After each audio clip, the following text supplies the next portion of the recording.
قرآن کریم نے متعدد اصطلاحات بیان کی ہیں. ایک اصطلاح بیان کیا ہے بشیر و نذیر رسول اکرم صلی اللہ علیہ وآلہ وسلم کے متعلق کہ رسول اکرم صلی اللہ علیہ وآلہ وسلم ہم بشیر ہیں، ہم نذیر ہیں. آپ مختلف تفاسیر کے اندر دیکھیں گے، مختلف جگہوں پر دیکھیں گے بشیر اور نذیر کا معنی جو کرتے ہیں زیادہ تر غلبہ ہے لغوی معنی کا. اب بشیر کا معنی کرتے ہیں مثلا خوشخبری دینے والا، نذیر کا معنی کرتے ہیں ڈرانے والا. در حقیقت بشیر کا معنی خوشخبری دینے والا نہیں ہے، بلکہ خوشخبری دینے والا یہ اس کا لازمہ ہے. ہر جگہ پر معنی یہ نہیں بنتا.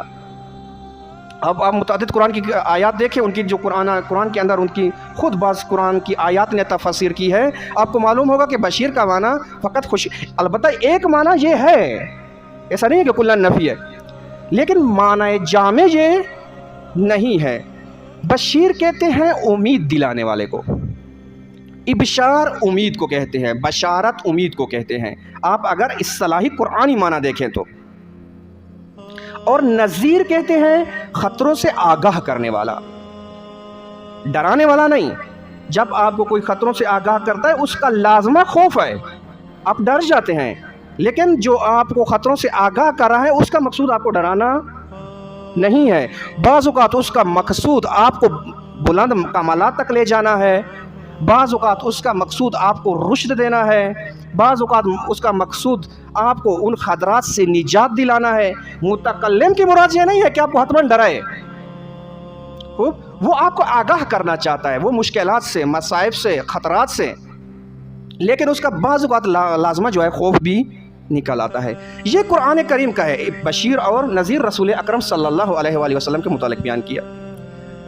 اب یہی بشارت و انذار، تبشیر و انذار نہج البلاغہ میں مولا امیر علیہ السلام نے بھی بیان کی ہے. مولا امیر علیہ السلام نے بیشتر انذار حب دنیا سے کیا ہے.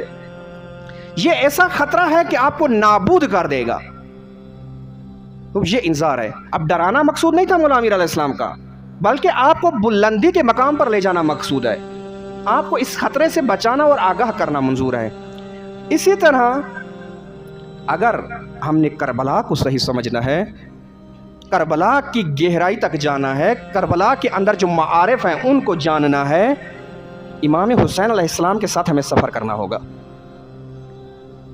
جب امام حسین علیہ السلام کے ساتھ سفر کریں گے تو امام حسین علیہ السلام کے بیشتر کلمات میں سے کلمات انذاری ہیں، انذار حسینی. امام حسین علیہ السلام نے ایک ایک مقام پر آپ کو خطرات سے آگاہ کیا ہے. یہ خطرات سے کیوں آگاہ کیا؟ اس کی 2-3 وجہ ہیں. ایک وجہ یہ ہے کہ یہ خطرات سے آگاہ کرنا مقصد قیام امام حسینی کو بیان کرتا ہے کہ امام حسین علیہ السلام کیوں خروج کیا، کیوں قیام کیا. اس کے اس مقصد کو بیان کرنے کے لیے یہ انذار ہے. دوسرا یہ کہ بالآخر یہ جو خطرات ہیں جو اس وقت کے لوگ اور امام کے مقابل میں آ کر اپنے امام کو ہی شہید کر دیا، اپنے نبی کے نواسے کو شہید کر دیا، بالآخر یہ خطرات تکرار ہوں گے در تاریخ میں. پھر کوئی ایسا جو ہے معاشرہ آئے گا، کوئی ایسی قوم آئے گی جو اس خطرے کے اندر دوبارہ مبتلا ہو جائے گی. اگر دوبارہ مبتلا ہو گئی دوبارہ کربلا برپا ہوگی، ایک اور امام کے ساتھ یہی کام ہوگا. لہٰذا امام حسین علیہ السلام نے ایک ایک قدم کے اوپر انذار کیے ہیں مابعد کے بعد میں آنے والی نسلیں دوبارہ اس کو تکرار کریں.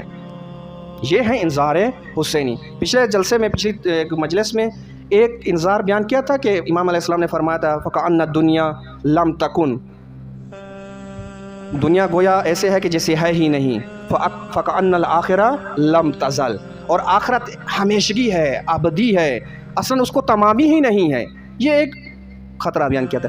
آج جو آپ کی خدمت میں امام علیہ السلام کا ایک اقتباس لیا ہے، ایک ہی جملہ لیا ہے. امام علیہ السلام فرماتے ہیں کہ دیکھ نہیں رہے کہ حق کے اوپر عمل نہیں ہو رہا اور باطل سے روکا نہیں جا رہا. یہ انذار حسینی ہے.